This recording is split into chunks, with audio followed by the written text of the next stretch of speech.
우리 부동산 가치를 결정하는 요인이 과연 무엇인가? 부동산의 가치를 결정하는, 왜 기초를 하지? 기초가 튼튼해야 되기 때문에. 그것은 입지가치와, 입지가치는 토지를 이야기하는 것이죠. 상품가치, 상품가치, 그 토지 위에 어떤 것을 더 씌우느냐에 따라서 그 가치가 전혀 달라진다. 자, 그것은 뭐다? 건물이 되겠습니다.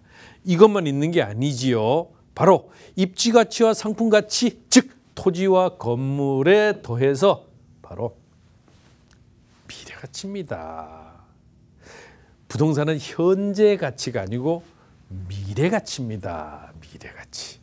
이 알파적인 요소를 내가 얼마나 잘 파악하느냐에 따라서 성공 투자냐, 실패한 투자냐가 결정이 되는 것이지요. 그렇기 때문에 이러한 부동산 가치의 결정 요인에서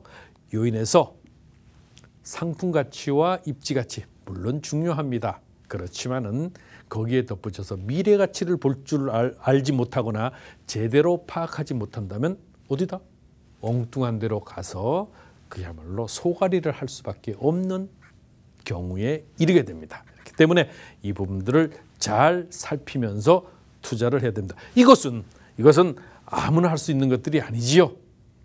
아무나 할 수 없습니다.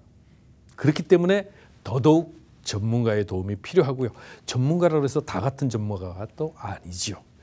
이 부분이 매우 중요하다. 그렇다면 우리 부동산 입지가치, 즉 부동산 입지가치로 일컬어지는 토지의 가치는 어떻게 볼 것인가? 그렇죠. 첫 번째가 교통의 접근성, 전철, 도로망, 보행자 도로 등 이런 것들이 잘 갖추어져 있는가? 현재 이 교통의 망이 어떻게 주변에 잘 엮어져 있고 사통팔달의 교통 여건들이 잘 되어 있는가? 또 고속도로 등의 접근성은 얼마나 좋은가? 이런 것들이죠. 교통의 접근성이 좋아야 된다. 두 번째, 업무 지역의 활성화가 그냥 업무 지역으로만 있는 것이 중요한 게 아니죠. 여기에는 서로가 입주를 원하는 기업들이 줄을 설 수 있을 정도의 업무 지역의 활성화가 이루어져야 되고, 업무 지역의 활성화가 이루어지면 뭐예요? 바로 일자리가 창출이 되지요. 일자리가 창출이 된다는 말은 뭐예요? 수요가 증대가 된다는 그런 뜻입니다. 자, 수요 증대가 된다는 뜻이잖아요. 바로 이런 것들. 자, 편의시설이 좋아야 됩니다. 편의시설이 잘 갖춰져야죠. 우리가 잠실을 예로 들 수가 있는데, 잠실이 물론 롯데그룹이라고 하는 이런 그 주변에 여러 편리한 이런 편의성 시설들이 잘 갖춰져서 뿐만은 아니겠습니다. 거기는 잠실 같은 경우는 한강이라고 하는 정말 천혜의 자연 조건들을 잘 갖추고 있기 때문이기도 하지만은, 이런 편의시설들이 잘 갖춰짐으로 해서 그 지역의 가치가 크게 높아질 수 있는 것들이 바로 있습니다.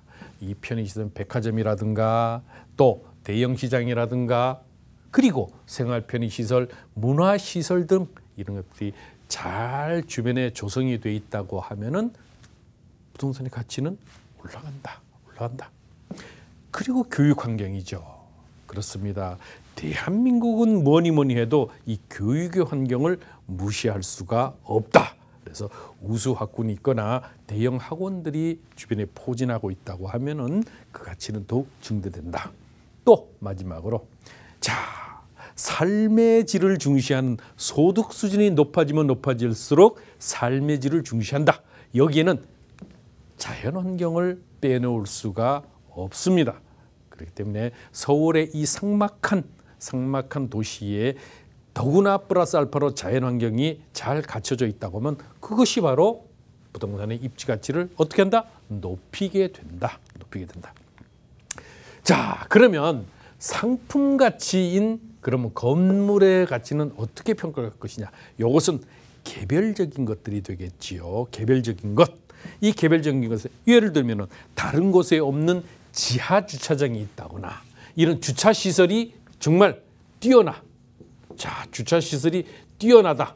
그러면 가치는 상승하게 되겠죠, 당연히. 강남 같은 데 땅값이 얼마입니까? 정말 비싼 땅에 더구나 지하 주차장 시설들이 잘 갖춰져 있다고 하면은 금상첨화이지요. 이 부분이 지하 주차장 시설, 단열 및 층간 소음 방지 시설. 요즘 가장 문제가 되고 있는 것 중에 하나가 뭐죠? 바로 층간 소음, 단열 이런 거에 마감재, 내장재, 단열재 이런 것들이 얼마나 잘 좋고 잘 설계가 되어 있느냐에 따라서 지배 가치는 달라집니다. 또 있지요. 커뮤니티 시설. 그렇습니다. 자, 지하에 수영장이 있어. 골프 연습장이 있어. 노래 연습장이 있어. 그 다음에 내가 공부할 수 있는 독서실이 있어. 정말 여러 가지의 커뮤니티들이 잘 갖춰져 있다고 하면은 얼마나 살고 싶어하는 집이 되겠습니까? 또 요즘 이것은 눈높이에 맞는 소득 수준이 높아지니까 더더구나 이제는 양적인 것이 아니고 질적인 차별화가 이루어져야 되는데 내외장의 디자인 차별화 정말 중요하죠. 겉으로 봤을 때 정말 뛰어난 가치를 가질 수 있을 만한 외적인 부분과 안으로 딱 들어갔는데 와, 쾌적하고 편안한 주거 문화를 조성해 놓은 이런 디자인, 이것이 바로 그 가치를 더욱 증명해주고 그렇게 되면은 그 가치는 더욱 높고 선호하는 바가 많아서 수요자가 증대되면 가격은 크게 상승할 수밖에 없다.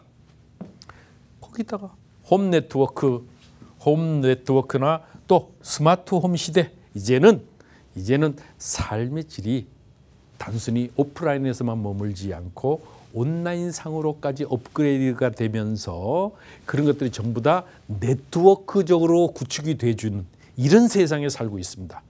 그렇게 되려면 그냥 일반 케이블보다는 광케이블보다는 초고속 광케이블들이 깔아져 있어야 속도도 빨라지고 데이터 용량 전송, 그다음에 수신 이런 것들이 훨씬 더 빨라지고요.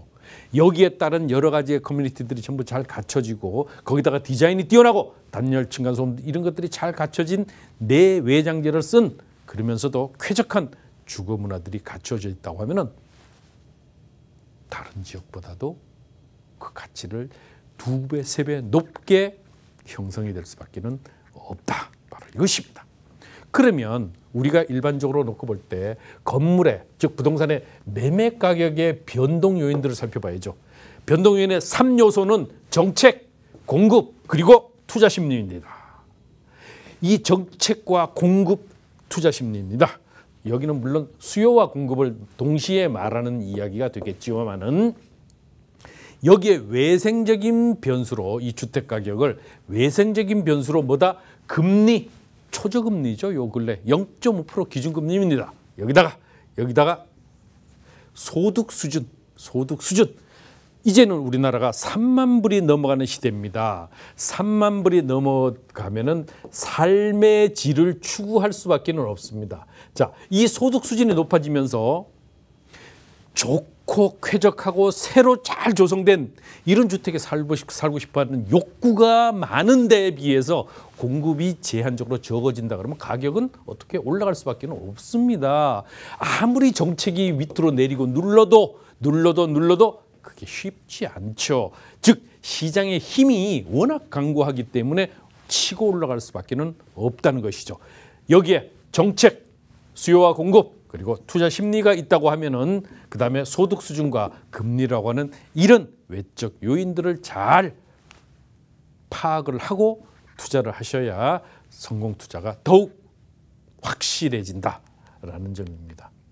우리 한번 보시면은 현재 강남과 서초구의 매입자 거주지별 아파트 거래 현황을 보면은 매입자, 즉 매수자입니다. 매수자들이 거주 어디에 사는 사람들이 강남과 서초에 아파트를 사는가 봤더니 보시면은 5월, 6월, 7월로 갈수록 강남구 같은 경우는 여기는 관할시군 내, 즉 강남구에 사는 사람, 여기는 관할시도 내, 즉 서울시에 사는 사람, 여기는 서울 이외에 사는 사람들입니다. 그런데 5월만 해도 이 비중이 높았죠. 비중이 높았는데 6월, 7월로 갈수록 어떻다? 보시면은 여기 플러스 요것이 얘를 압도하고 있습니다. 갈수록 더하죠. 6월로 오니까 강남구에 사는 사람이 그 강남구에 자체에 옮기기보다는 어떻게? 바로 서울 지역 외 다른 지역, 강남 2구를 제외한 다른 지역에 사는 사람들이 압도적으로 늘어나기 시작했고, 그리고 서울 지역 외의 사람들이 사는 것이 압도적으로 많아지기 시작했다. 이것이 무엇입니까? 바로 강남 서초는 수요자가 5천만 명에 달한다라고 하는 것을 증명하고 있습니다. 그렇다면 서초구는 다른가? 자, 서초구 또한 마찬가지입니다. 서초구 또한 이 그래프가 보여주는 것이 뭐다? 앞으로도 강남은 꾸준하게 주목을 받는다라고 결론 내드릴 수 있습니다.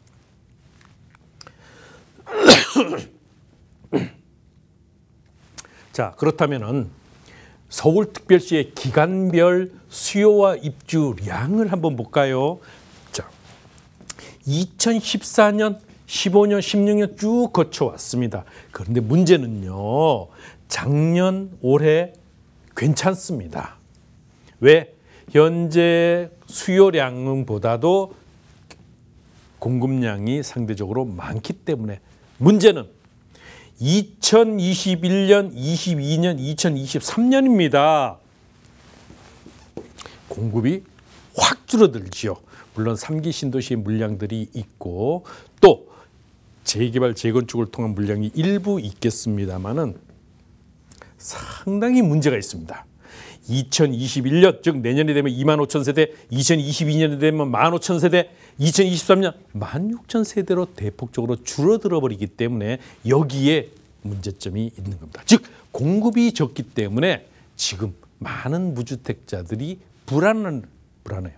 그러면 이것을 해소하기 위한 방법 중에 하나가 정부에서 지원하는 사업, 제가 세미나에서 강조드리는 역세권 개발, 가로주택 정비 사업, 그리고 공공재개발, 공공재건축 이런 것들이 있다. 그렇기 때문에 이 부분이 바로 이렇게 줄어드는 공급량들을 일부 해소해주는 방안 중에 하나다라고 볼 수 있겠고, 수도권, 자 경기도권의 기간별 수요 입주량 또한 마찬가지로 대폭적으로 줄어든다.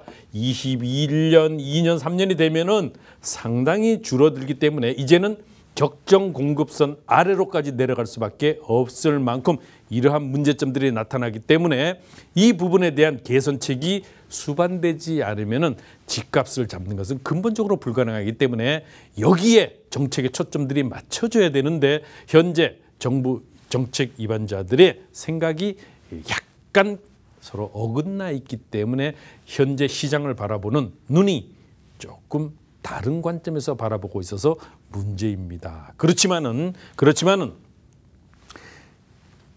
어쨌거나 시장은 어쨌거나 서울 지역을 중심으로 해서 현재 공급량이 적기 때문에 공급량을 우리가 맞춰서 따라가는 투자 전략이 필요하고, 거기다가 중장기적인 투자를 통해서 필요 불급한 이런 부분들을 우리가 줄이는 겁니다. 그래서 최소 자금으로 중장기 투자를 통해서 수익률을 극대화시키는 겁니다. 이것이 바로 투자의 정석이라고 말씀드릴 수 있습니다. 지금 현재 임대차법 시행 전후, 임대차 3법이 통과됐죠. 시행 전후로 나눠보게 되면 서울 전체의 임차, 즉 특히 전세 물건이 대폭 줄어드는 것을 알 수가 있습니다. 전세가가 결국은 집값을 밀어올리고 집값의 상승이 전세가를 밀어올리는, 서로가 바로 견인하는 이런 부분들이 상당 부분 있는데 이것은 제가 참고 자료로 말씀을 드렸습니다. 그렇다면 우리가 안전한 투자의 원칙을 정해서 투자를 해야 된다. 각자의 투자의 방식이 다르고 또 투자의 관점이 다르고 투자의 기간이 다르고 그리고 투자 금액 자체가 다르기 때문에 일률적이라고 말씀드릴 수는 없습니다만은 그래도 투자의 원칙들을 정하고 투자를 하셔야 됩니다. 이렇게 원칙을 가지고 투자를 하셔야 어떻다? 그 기간이 지나고 또 그 시간에 대한 소요 부분에 대한 이런 리스크를 최소화합니다. 왜냐하면 시간이 지나면 부동산 정책들이 또 바뀌게 됩니다. 이렇게 바뀔 때 내가 능동적으로 그 바뀌는 정책에 내가 올라타 주는 것이 좋죠. 거기다가 현재 정부가 지원하고 미는 사업에 어떻게 올라타는 것이 성공률을 더욱 배가시키는 방법이거든요. 이러한 부분들이 있는데 자, 그 방법 중에 하나가 중장기적으로 투자해서 규제 완화를 노려야 됩니다. 이게 첫 번째 중장기적으로 투자를 해서 내년에 뭐가 있습니까? 광역시장 빅매치가 있죠. 보궐선거. 내후년에는 대통령 선거. 그리고 3년 뒤에는 지방선거. 4년 뒤에는 또 올해 있었던 국회의원 총선이 있습니다. 매해마다 선거가 있는데 지금보다 더 강한 부동산 규제책이 있을까요? 이제 꼭대기 올라왔으니까 내려갈 일밖에 없잖아요. 이렇게 되니까 규제 완화가 시간이 지날수록 계속적으로 나오게 될 것이니까요. 규제 완화를 계속적으로 노리면서 투자하라. 중장기적으로 그것도 어떻게?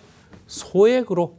자, 가능한 한 소액으로 하면 종부세 걱정 안 하셔도 되고 재산세 걱정 안 하셔도 됩니다. 비용 부담 없잖아요. 그렇기 때문에 이 부분을 염두에 두시고 두 번째, 재테크, 세테크. 이제는 재테크뿐만이 아니고 세테크. 살 때 세금이 뭐다? 매수할 때 세금은 취득세.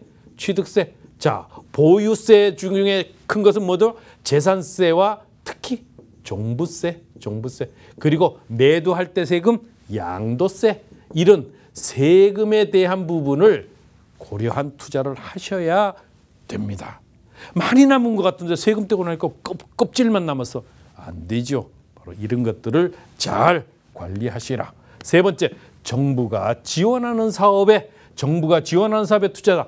지원하는 사업이 뭐다? 지원하는 사업이 5월 6일 부동산 대책에 5월 6일 부동산 대책을 한번 보십시오. 인터넷에 들어가서 보십시오. 자, 공공재개발 활성화. 두 번째, 가로주택 정비 사업, 가로주택 사업. 세 번째, 역세권 개발. 자, 5월 6일 대책에 나오죠. 살펴보시면 바로 답이 나오는 그런 부분입니다. 네 번째, 선택과 집중을 통한